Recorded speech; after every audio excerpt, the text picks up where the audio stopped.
Hello everyone, welcome to study wells. आज हम देखेंगे single phase half wave control rectifier with RL load, with free wheeling diode and without free wheeling diode.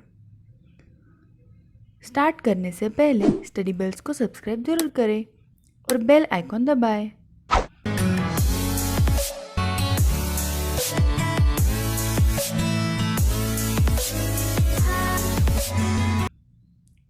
Single phase half wave control rectifier with RL load. ये हमने diagram ली है, circuit diagram, जहाँ पे RL load लगाया है और thyristor है।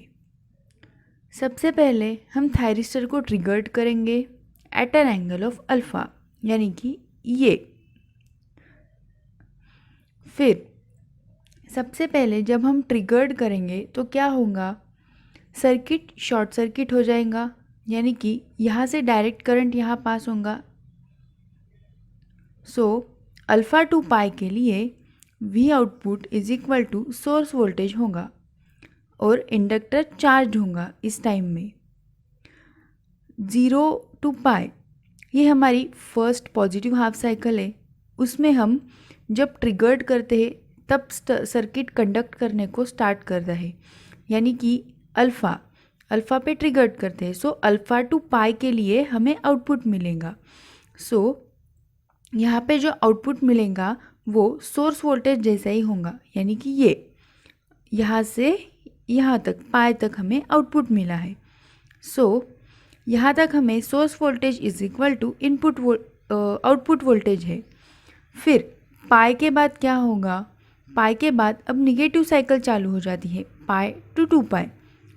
पाई के बाद जो थायरिस्टर है वो कंटिन्यूसली कंडक्ट करेगा अप टू बीटा, क्योंकि यहाँ पे इंडक्टर लगाया हुआ है। इंडक्टर एनर्जी को स्टोर करता है। अप टू बीटा हमें आउटपुट मिलेगा, ये पाई टू बीटा, यहाँ पे हमें निगेटिव में आउटपुट मिला है।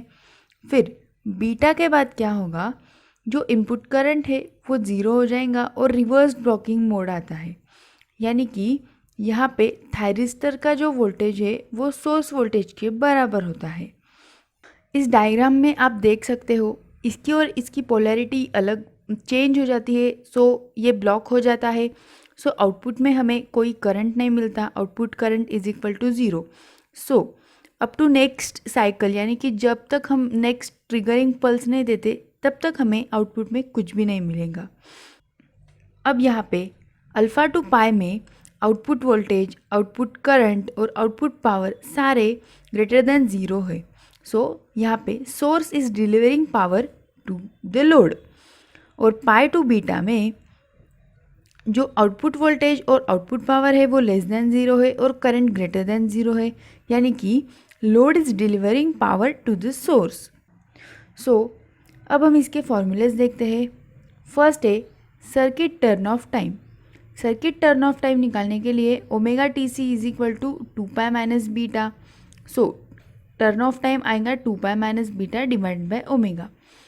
एक्सटेंशन एंगल, हमने जब आर लोड लगाया था तब देखा था extension angle beta is equal to pi आता है। एल लोड के लिए 2 पाई माइनस अल्फ़ा आता है। आर एल लोड के लिए बीटा जो है, जो एक्सटेंशन एंगल है, वो in between pi to 2 pi minus alpha के बीच में आएगा। Output, maximum output current R load के लिए पाई बाय 2, एल लोड के लिए पाई होता है। आर एल लोड के लिए पाई बाय 2 टू पाई के बीच में आएगा। वैसे ही आउटपुट एवरेज वोल्टेज जो है उसके लिए फॉर्मूला है 1/2 pi integration alpha to beta, क्योंकि अल्फ़ा टू बीटा के बीच में हमें आउटपुट मिल रहा है, बाकी टाइम नो आउटपुट है। Alpha to beta Vm sine omega T D omega T. जब हम इसको सॉल्व करेंगे तो हमें आउटपुट मिलता है Vm divide by 2 pi cos alpha minus cos beta. Output current, average output current, उसके लिए average output voltage divided by R. और आरएमएस आउटपुट वोल्टेज के लिए फॉर्मूला है √1/2 pi integration alpha to beta Vm sine omega T का square D omega T. इसको solve करने के बाद आता है Vm/2 इन ब्रैकेट 1/पाई beta minus alpha plus sine 2 अल्फ़ा/2 minus sine 2 बीटा/2 raise to 1/2। Vm/2 pi under root के बाहर है। कंडक्शन एंगल डिनोट करते हैं गैमा से। सो थायरिस्टर के लिए कंडक्शन एंगल है बीटा माइनस अल्फ़ा, क्योंकि अल्फ़ा टू बीटा के बीच में वो कंडक्ट करता है। अब हम देखते हैं single phase half wave controlled rectifier with RL load and free wheeling diode. Same circuit diagram है, सिर्फ हमने यहाँ पे फ्री व्हीलिंग डायोड ऐड किया है। सो अब यहाँ पे क्या होगा, हम अल्फ़ा पे यानी कि अल्फ़ा एंगल पे थायरिस्टर को ट्रिगर्ड करेंगे। सो 0 टू पाई को हम अल्फ़ा टू पाई लिखेंगे या फिर 0 टू पाई, दोनों भी। सो इस साइकिल में तो V output is equal to V S आएगा, यानी कि source voltage output voltage same आएगा यहाँ से यहाँ तक पहले जैसे ही। पर पाई के बाद क्या होता है, फ्री व्हीलिंग डायोड कंडक्ट करने को स्टार्ट करता है। सो उस टाइम में सर्किट ऐसा हो जाता है, यहाँ पे थायरिस्टर की जो डायरेक्शन है वो रिवर्स हो जाती है। सो वो निकल जाता है यानी कि ब्लॉक हो जाता है। और यहाँ पे जो इंडक्टर में जो करंट स्टोर होता है वो फ्री व्हील होता है, यानी कि यहाँ से पास होता है और फिर आर से हमें फिर से आउटपुट मिलेगा, यानी कि आर से करंट डिसिपिएट होता है, इंडक्टर डिस्चार्ज होता है और हमें कंटिन्यूसली आउटपुट में लोड करंट मिलता है। यहाँ पे voltage of diode plus output voltage is equal to 0 होता है। डायोड का वोल्टेज और आउटपुट वोल्टेज दोनों एक दूसरे को अपोजिट होते हैं।